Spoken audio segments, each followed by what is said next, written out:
I will be sharing to you the first paragraph, no? We'll start to this and understand the beauty. As I've mentioned, this is preparation. Dapat ang nasa tungunahuna unsa kahay makuha nako ni ining handouts aron ko ma-prepare sa akong destination isip usa ka teacher puhon.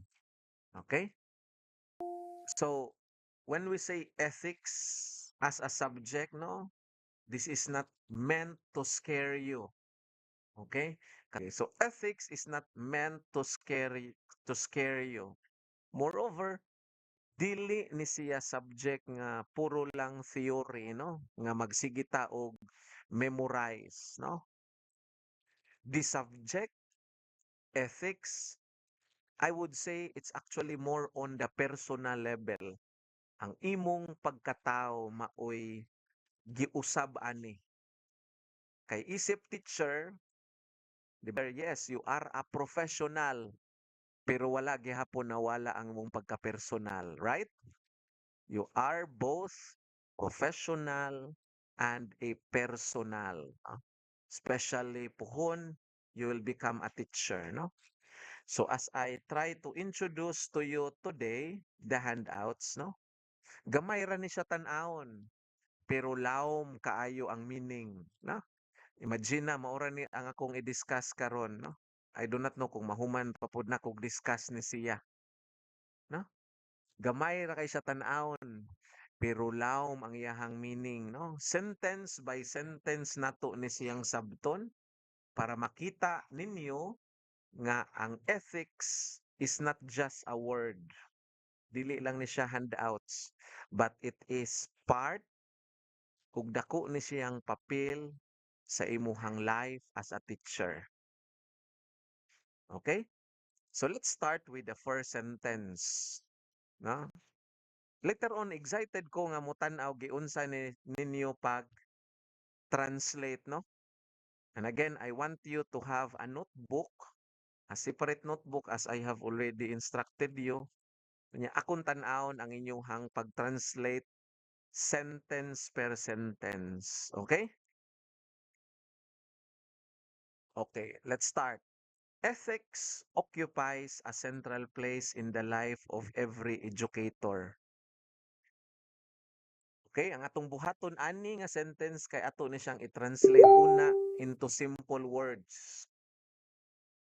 Una, di naman nato ni kinahanglang i-translate ang occupy, no? Kay when you say occupy, na ay lugar, ha?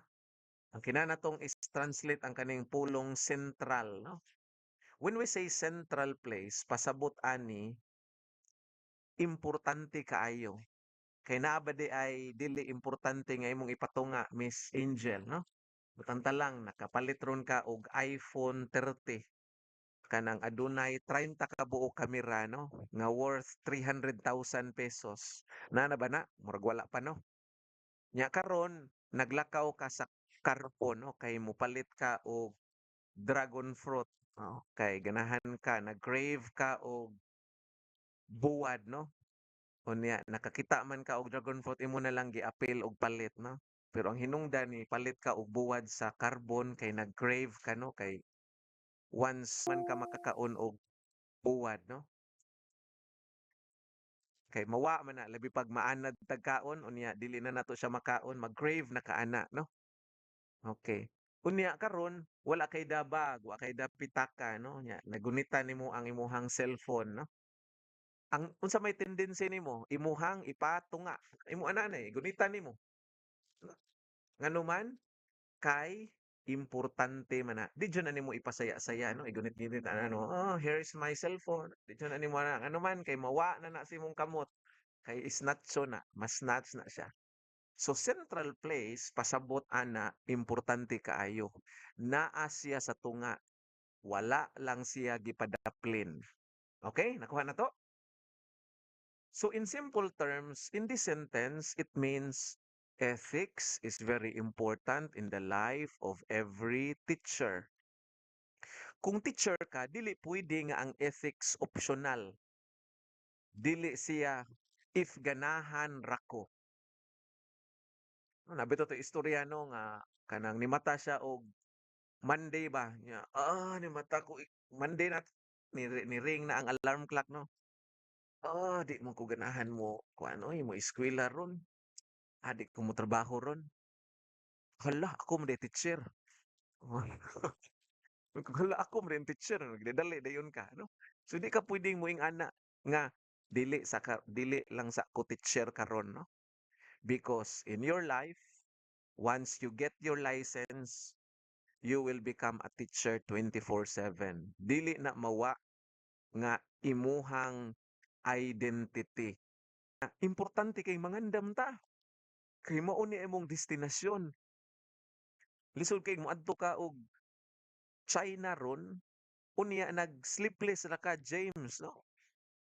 Nganuman kay mangurog jud ang atong itlog rong panahona no. Moabot ron og -degree Celsius didto anang mga lugar nga bugnaw no. Gibugnaw man gani taron no. How much more kung sa ilahan na jud nga tuan na jud dito ang ice. Nasabtan ko mga kaigsuonan, no? That when we say ethics, dili ni siya optional. It is part of what you need to prepare for your destination. Okay? Automatic na siya. As an educator, we teach children. We influence them and we shape them.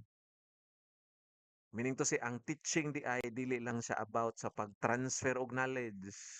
About po siya sa pag-influensya. About po siya sa paghulma. Kung wala ta nahulma, ug wala tay batasan, unsa man nato paghulma ug pagpakat-o nilag batasan. Sakto ko?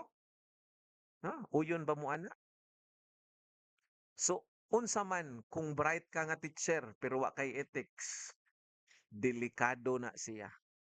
Bright ka sa subject pero manginsulto kag estudyante, no? Hatag ka og unfair treatment to your students, no? Imo lang tan-awon ilang dagway, unya moingon ka nga naara mo tumoy sa akong ballpen. Kana nga teacher naa ba na siya ethics? Ang tubag, questionable, no? Mao nga ang ethics naagyud na siya sa kasing-kasing sa teaching profession. Okay? Also, ang first statement kaning teaching occupying the central place nga nag-ingon siya nga ang teaching is very important. This is actually a sentence that must excite us. Kana bitong giingnan ka nga ang China, Miss Angel, nindot kay ning lugara. Therefore, moingon kasi mong kaugalingon, nganong nindot ka ang China? Sige, aton tan-awon bi. So this first sentence is actually telling you that there is something that you need to learn about ethics for educators. Okay? Time check, it's already 9:30. 9:30 naman siya, oy. Ato na lang ning hunungon lang sa nako niya akong gibuhat ron. Okay? Ah, don't worry, I have recorded this one. Ako ni siyang i-share para naamoy mabalik-balik, no? How to understand the first sentence. Okay, taas-taas pa ni siya kay every sentence atong tan-awon. So, unsa kong punto ani? That's how you must read the handout. Okay? Ayaw siya paspasi og basa. Sabta ang matag pulong, pangutan-a ang imong kaugalingon unsa kahay meaning ani nga pulong nga gisulti diri. Una ka mo padayon sa sunod nimo nga pagbasa sa sentence. Sige, that would be all for now. Thank you everyone for your participation and God bless us all. Bye-bye everyone.